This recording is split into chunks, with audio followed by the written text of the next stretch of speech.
So welcome to the N3C Community Forum for February 13th, 2023. Janos Hayagush, I'm a research faculty member at Stony Brook. I've been involved with the N3C project now for a couple of years. So we always have a couple of reminders in the beginning. So welcome. Always good discussions here.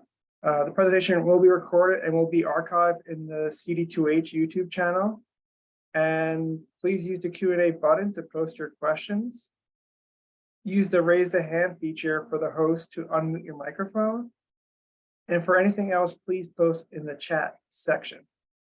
Next. Okay, so we have some changes coming up. And so the N3C Community Forum changes. These are effective March 13th, 2023, which is almost 3 years to when COVID lockdowns. So first thing is forum topic expansion. So we will be transitioning N3C Community Forum from COVID focused topics to a wider range of topics, including real world data analytics. So expanding a lot of the things we see in issues, expand out to other real world data. So we're bringing additional speakers. And also we're going to have a new forum meeting pattern effective March 13th, 2023. So basically it's going to move to a bi-weekly schedule, same time, Monday at 5 p.m. or 2 p.m. Pacific time. And then there'll also be a forum Zoom change. So the Zoom will have a Zoom host. We've all been through this for a lot of our meetings. So we'll have an updated Zoom link for it. And of course, we always want you to share your thoughts, looking for ways to bring relevant and exciting presentation at the forum. Let us know if there are topics, presentations, speakers you would like to see. And then you see the link down there for the feedback. So if you have feedback, you can use the link below in the bit.ly link. Next. Okay, so there's some upcoming presentations. So next week is President's Day holiday, so no presentations. On February 27th, we have a presentation on increased stroke severity and mortality in patients with SARS-CoV-2 infections. And this is analysis based from the N3C database. Then on March 6th, we have a presentation on real-world data, the identification methods, considerations for ethical AI and data distribution. That's going to be an interesting talk. Next. Okay.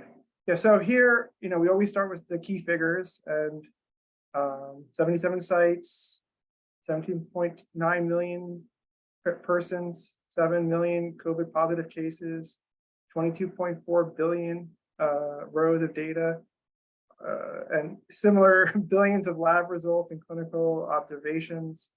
And I was just thinking, even if 5 years ago we said we would be able to do something at this scale, I think people would have been surprised. So even though we repeat these numbers every week, it's an impressive achievement that the group has put together and continues to enhance and make better.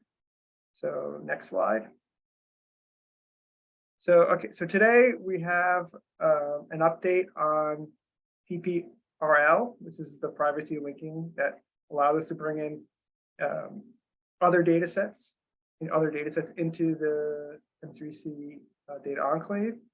So we have Jasmin Phua from Datavant and Dr. Shaun Grannis from the Regan Street Institute that are going to present. So I'll let them start. Should be a good discussion and talk.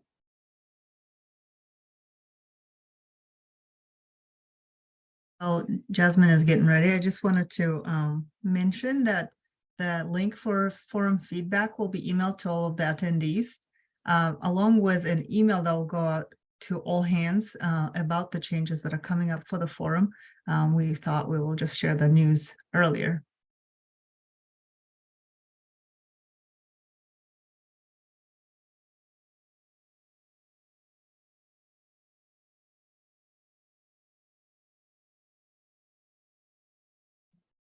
Can everyone see our screen? Yes.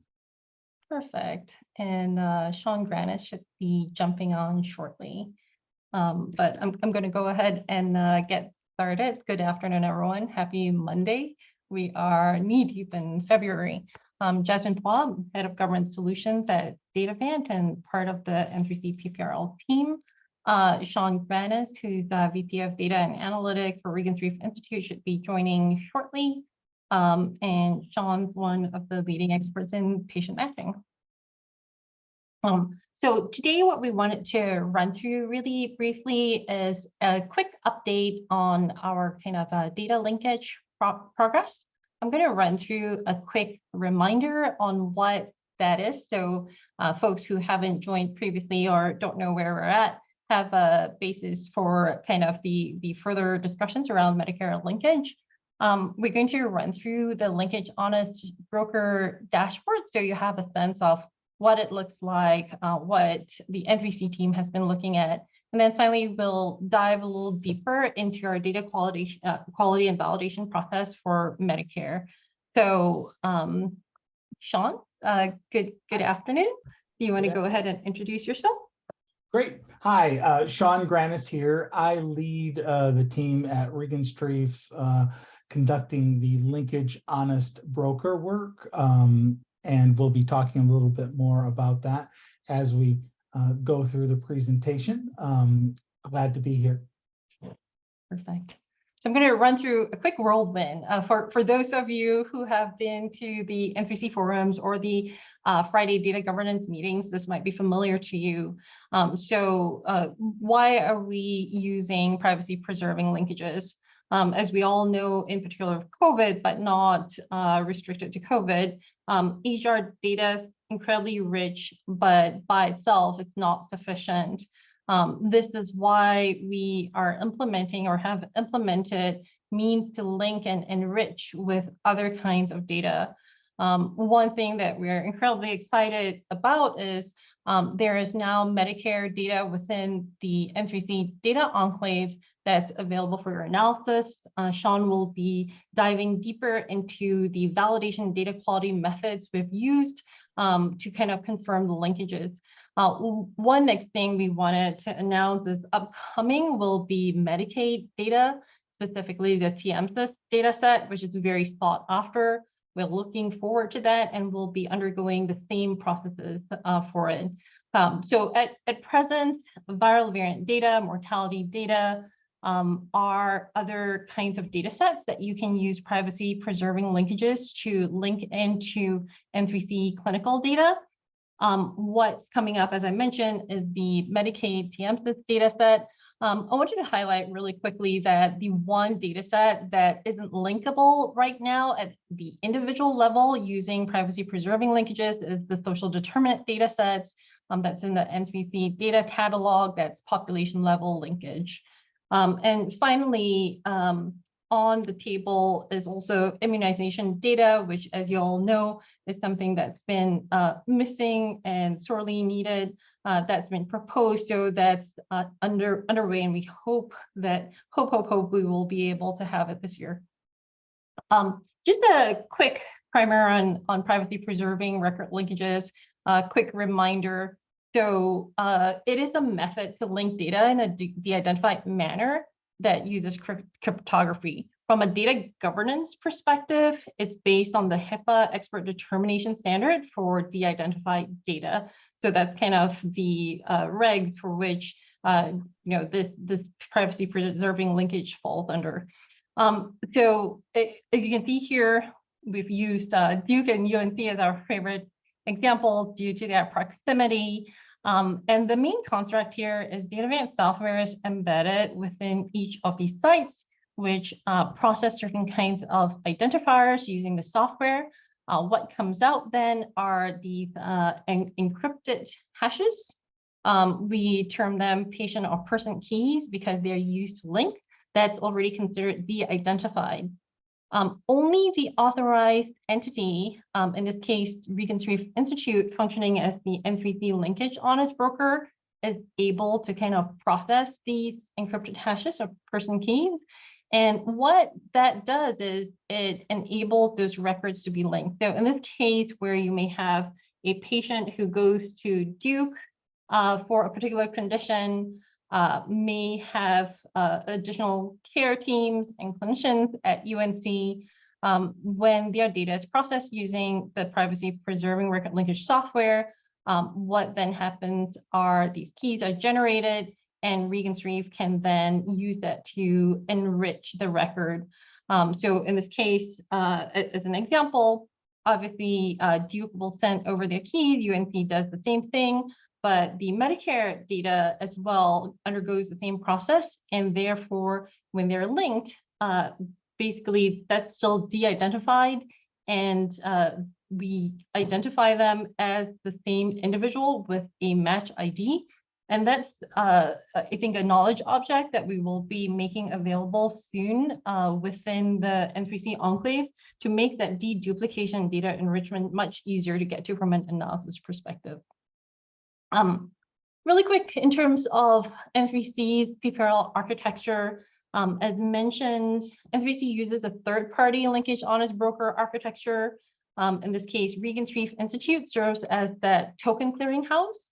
What's really critical about this is Regenstrief does not hold any substantive data, meaning when you've seen the data enrichments for mortality, for Medicare, for Medicaid, Regenstrief doesn't hold that data. That data resides within the data enclave itself. So what the flow is both data contributors and Regenstrief hold DataVant software. Data contributors process it using the software, generating de-identified tokens. Those are then sent to Regenstrief, and from there, a crosswalk is created that represents all the different records that are linked. And data that is joined is available then within the actual enclave itself. PPRL status really quickly, here's where we're at. The important number here is the 42, meaning of life. So basically the linkage honest broker agreements, 42 of them have been established. 35 sites are actively linking. I think as of today or last week, we actually have 36. And we are working on 19 sites that actively are moving towards continuing to apply the PPRL. Just want to note real quick that 12 sites have opted out. For the most part, the reasons for these are incredibly data migrations. We can clearly tell that there are quite a number of parties that are changing EHRs and their go live and transitions from legacy systems to the new EHRs, obviously fairly challenging.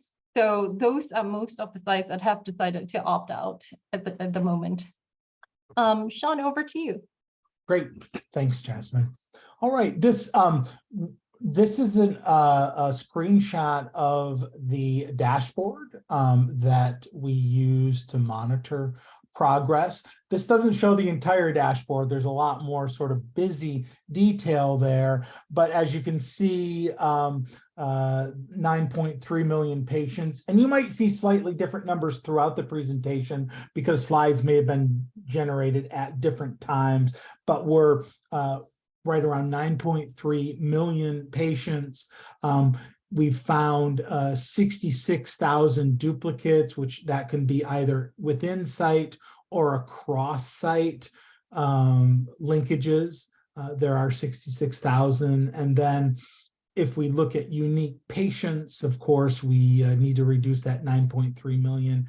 That goes down to around 9.2 million patients. And then we have on the right, we can see what proportions of these data show matches between cohorts and other data sets. So we can see that around 45% or so of the linkages that we've observed of those, what we call duplicates, we're observing those linkages from the mortality data. We're also seeing some viral variant information that is linked in as well. And then we can also see between various enclaves. So we're looking at linkages among different data sets. Midrick is an example there. It's providing imaging data. We see All of Us as well. CMS Medicaid is there as well. So we can look at the proportions of the matches as well. And of course, geographically speaking, in the lower left hand corner, we can see the various sites that have signed up and which sites are active, which sites are inactive is probably not the best word to use there, but those are sites who are not sending data at this point. So that's the dashboard. And moving on now, what is the Linkage Honest Broker? Why is it important? I think Jasmin has covered a fair amount of this. We have 4 basic points that we talk about. We're vendor agnostic, meaning that we're neutral. We are external to the N3C data enclave, separate, and we serve as an escrow for those identity tokens. And so we're an independent swim lane that helps to map those identities together. As Jasmin has mentioned, we do not receive protected health information or clinical information. We only receive the tokens, which we use then for matching. We can receive metadata, so we might know, of course, which site is sending us particular tokens, but identifiable clinical data or other information we do not receive. We do have the capability to capture other metadata that may be important moving forward. So we might know the type of data source that such information is providing. And then finally, the last bullet point, fit for purpose matching, means that we can adapt the matching functionality based on site. So if we know that certain sites may have more or less data, we can adapt the matching approach for that particular site. So there is flexibility based on contributing sites as well to tailor the algorithm to that particular use case. Next slide. We've talked about this as well, but just to reiterate, in this example, we're showing how data from the CMS is captured by Acumen, received from CMS by Acumen. They are applying those de-identified tokens to that data, and then we receive the Linkage Honest Broker at Regenstrief receives those de-identified tokens. We apply the matching process to it. We create a linkage map or a crosswalk that shows which records are linked to one another, and then that mapping table is shared with the N3C enclave for creating the ability to link and deduplicate. So that's the general workflow. Now, we do have a data quality process where we can identify preliminary linkages. We can apply data quality rules that might indicate, for example, that there may be collisions based on age and sex. And so we can look at the various matching combinations, looking at which fields are agreeing and disagreeing based on the token combinations that we use. We receive that data. We actually generate data quality measures each time a data source submits data, and we actually provide that data quality report back to the sites as well, so that they are aware to see if there's unexpected behavior, if there's any missing data, if there's conflicting data, we're able to provide that information as well. And I believe that the link to the dashboard that I mentioned earlier is being included in the chat right now. Let me go ahead to the next slide. Very good. All right. So here, for the CMS data, we wanted to provide that example. So for example, here we have received records from CMS totaling about 8.3 million records linked into the health systems records. Now those numbers are much higher because we can have each data set is allowed to have an identity. And so when we link those together, the number of records decreases to the 9.2 million records that we're talking about. But here we see an overlap between N3C and the CMS records to date of around 367,000 patients. So that means of the N3C cohort present in the repository, we can identify CMS records for approximately 367,000 patients. And those were linked from the 36 health systems that Jasmin mentioned earlier. Why don't we go to the next slide? And this is by way of example. What we do is we can look to see if there is discordance or disagreement based on particular fields. So for example, we routinely examine whether or not there's discordance between potential matches based on age. And we found that there is a very small percentage where there's discordance. Now, discordance does not necessarily mean it's a non-match, but we want to understand those patterns. So for example, what we've seen with the age evaluation is that there is generally a slight disagreement that suggests that there's a year of birth difference between them. I say suggest because we can't see the data, the clear data, but what we can tell again by the token matching pattern is that there seems to be a discordance in the year of birth, which suggests that there's a near hit on date of birth, but not quite. Again, that's happening for a very small number of records. We also look at sex discordance as well. And we found approximately 0.03% discordance among sex variable, which is an extremely low value. We also, and though it's not on this slide, we also, Indiana University, where I work, is also a participant in the N3C as well. And so we're able to conduct validation there as well to ensure that the proportion matching seems to be approximately correct, that the age distribution seems to be approximately correct. So we're leveraging a lot of different ways of looking at the data to validate and ensure that the patterns we're seeing are sensible. Next slide. Oh, and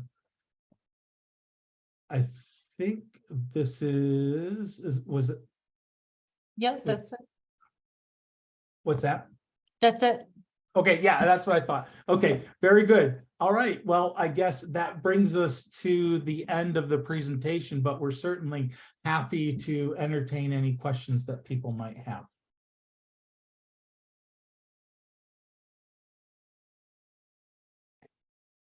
If there are any questions from the audience, please paste it in the Q&A or in the chat. We will display it on the screen so that way we have it for the recording too, so we know that what the question was. So one thing, I don't know if there's anybody on the team, but I just want to make sure that everybody on the call was aware that Tom, we have two people who, sorry, the CMS data is actually being placed in the OMOP model. I think most of you all know this. So if you do have questions about it, please go to office hours. They're on Tuesdays and Thursdays. We to use it.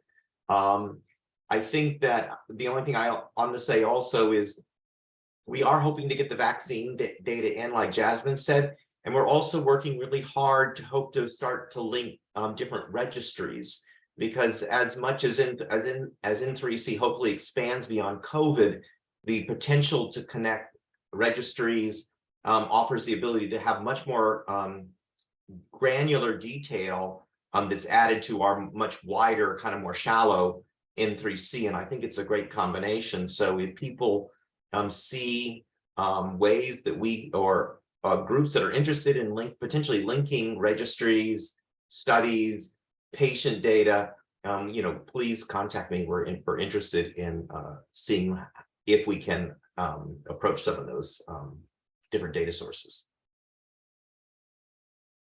We have one question and from the audience. So I'm going to share my screen just for a minute to show the question for our guests to answer. Question is the Medicare data only the study side? And what was the source of this data, CMS? And if so, can this be shared? Yeah, I think I'm going to answer your question. The CMS data, there's two different CMS datas. One is Medicare, one is Medicaid. The Medicare has been available since November, and the Medicaid becomes available roughly March 1st, so 2 weeks or so.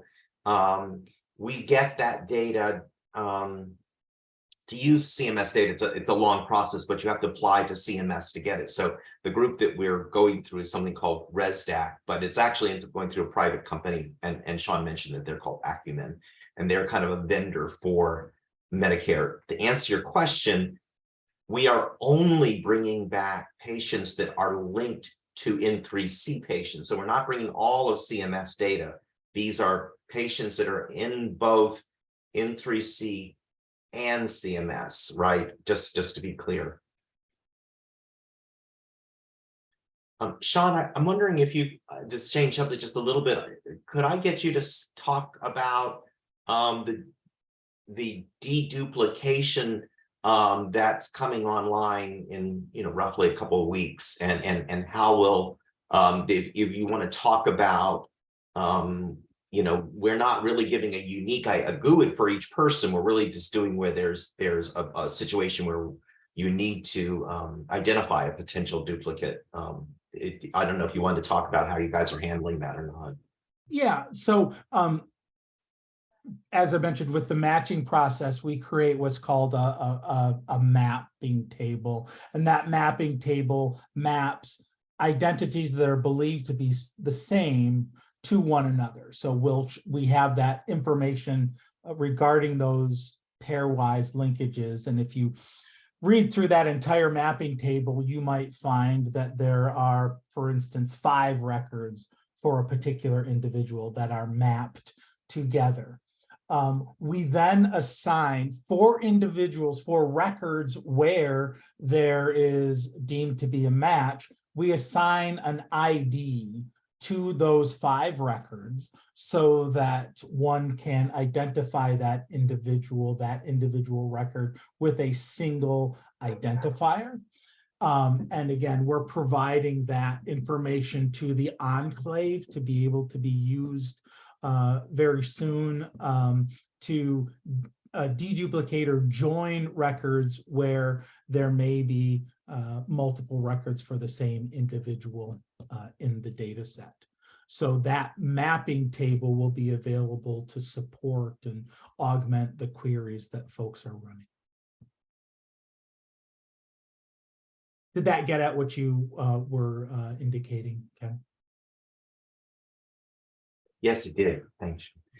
And so for you as a user, if you apply to CMS data or any of the linkage data, I just want a reminder, please, in your DUR, you have to tell the DAC committee why you want it, what you're going to be using it for. But in the future, that will be exposed. We will show you as an investigator that Mr. Doe, of course, it's just a number, exists in both tables, so you won't have to go tracking that down.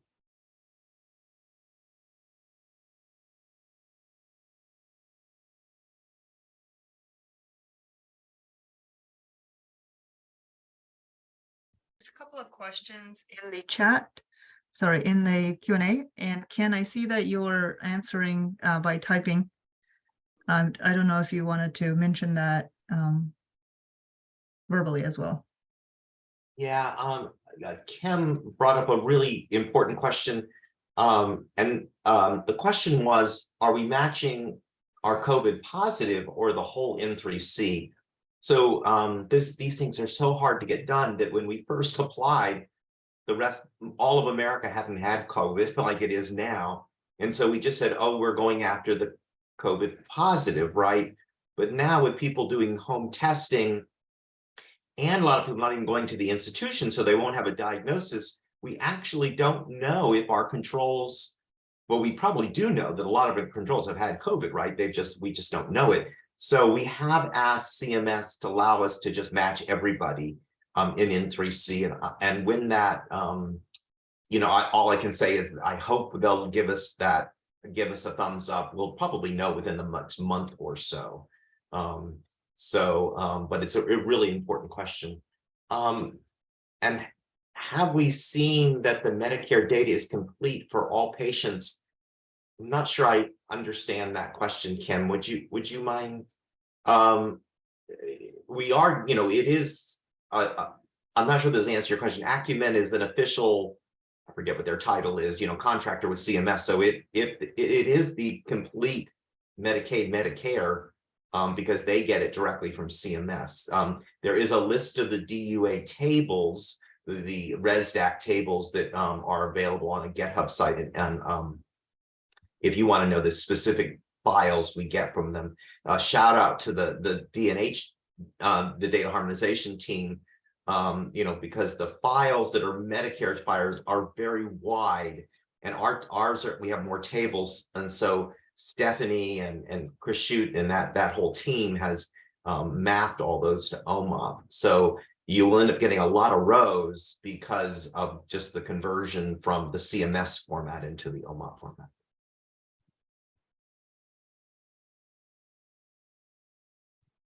Yes, Josh Fessel is saying exactly what I'm saying. So please, that we get people say, I want to use the Medicare data.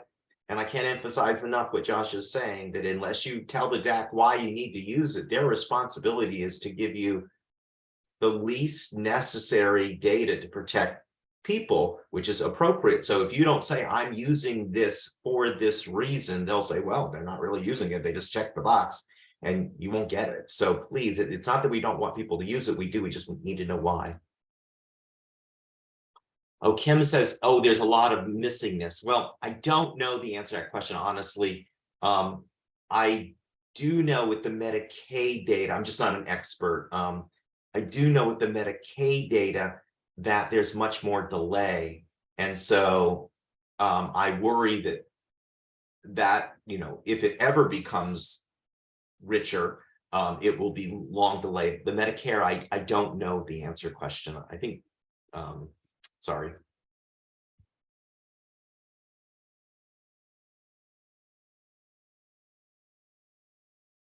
So I guess there are no other questions.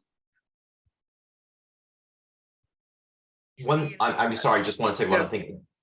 Please tell your friends, families, and neighbors about this. It is the only data set that I know of in the United States that you have free access to linked CMS mortality EHR data.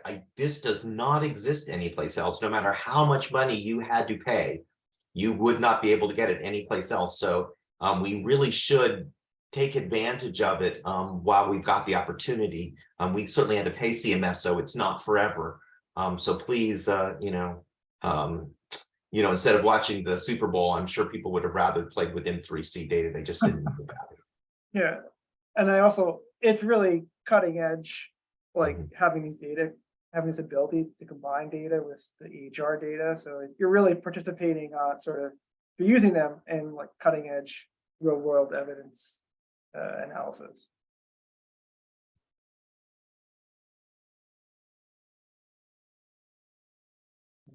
So if there are no other questions, I want to thank. There's actually Sure. one question that One just question? came through. Okay. Yeah. Okay.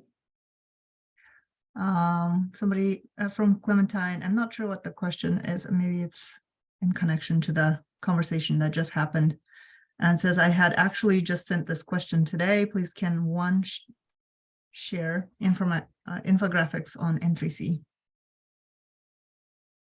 Do you have, Thursday put in the dashboard, Clementine? Did you happen to see that in the chat? Institution with a DAC. The DAC is a federally staffed DAC, so that's us, the federal staff. The DURs are how you're applying, so your application to DUR is what the DAC reviews. DUAs are you, Clementine, are you asking who's got DUAs?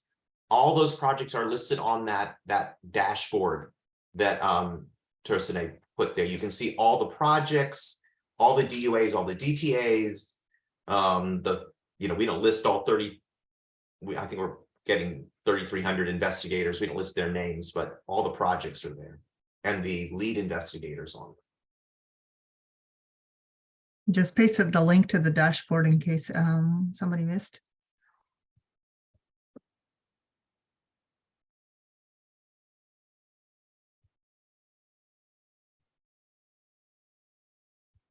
Some of the folks are also asking for contact information to have a Medicare question. We will contact all of the attendees with the link for today's recording around tomorrow sometime, and we can pass along any questions to the speakers.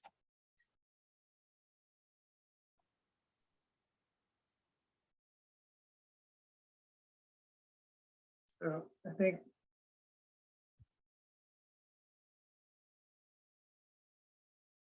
Jasmin, Shaun, thank you. This is really, you guys have been wonderful partners. I really very much appreciate it. Thank you. It's a pleasure. Take Thank care, you. everyone. Bye. thank Bye-bye. you.